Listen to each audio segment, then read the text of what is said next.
সবাই কেমন আছেন? আশা করছি সবাই ভালো আছেন। আমার একটি ব্লগে আপনাদের অনেক স্বাগত। আজকে দুপুরে খাওয়া দাওয়া করে আমরা সবাই বেরিয়ে পড়লাম। দিদি যেখানে বাড়ি বানাচ্ছে সেই বাড়িটাই দেখতে যাচ্ছি।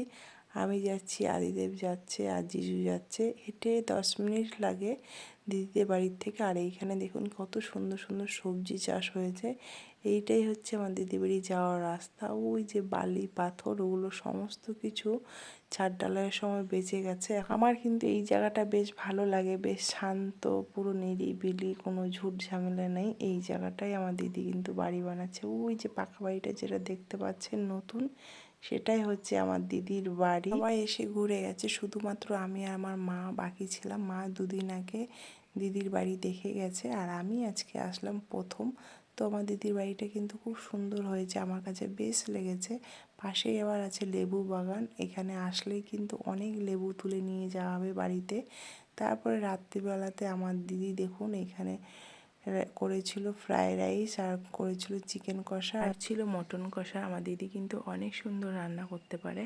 আর এইখানে দেবসেনার সঙ্গে রিনি একটু বদমাশি করছিল। অনেকক্ষণ ধরে দেবসেনা একটু কান্নাকাটি করছিল। দেবসেনার যেহেতু শরীরটা ভালো নেই, প্রচণ্ড ঠান্ডা লেগেছে। বাচ্চাদের নিয়ে এই এক সমস্যা, শীতকালে যখন শীত আসে তখন একবার ঠান্ডা লাগে, আর যখন শীতটা যখন চলে যায় তখন বাচ্চাদের অনেক ঠান্ডা লাগে। দেবসেনারও সেটাই হয়েছে, প্রচণ্ড ঠান্ডা লেগেছে।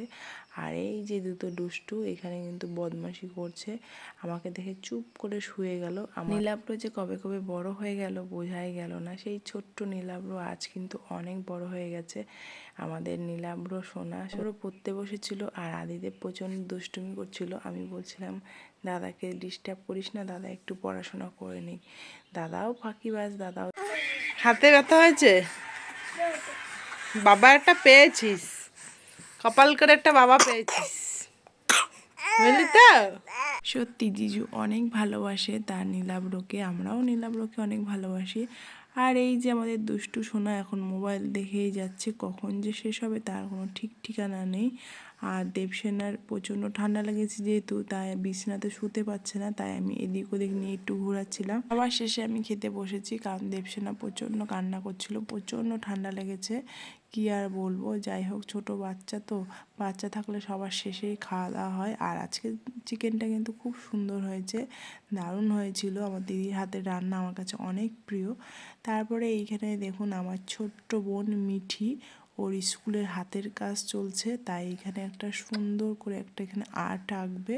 এটা হচ্ছে মাটির সরা, সবাইকেই বলেছে মাটির সরার মধ্যে ডিজাইন করে নিয়ে যেতে, তাই এখানেও আঁকাআঁকি করছিল। পুরোটা এটা লাল দিয়ে দেবে, তারপরে এটার উপর কলকার ডিজাইন করা হবে। তো পরবর্তী ভিডিওতে আমি যদি সম্ভব হয় এই কলকার ডিজাইনটা অবশ্যই দেখাবো।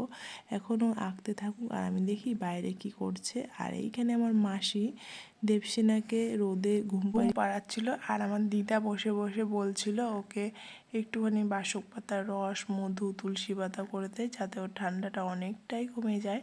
সকলকে অনেক ধন্যবাদ আমার ভিডিওটি দেখার জন্য। আবার কোনো অন্য ভিডিওতে আপনাদের সঙ্গে অনেক তাড়াতাড়ি দেখা হতে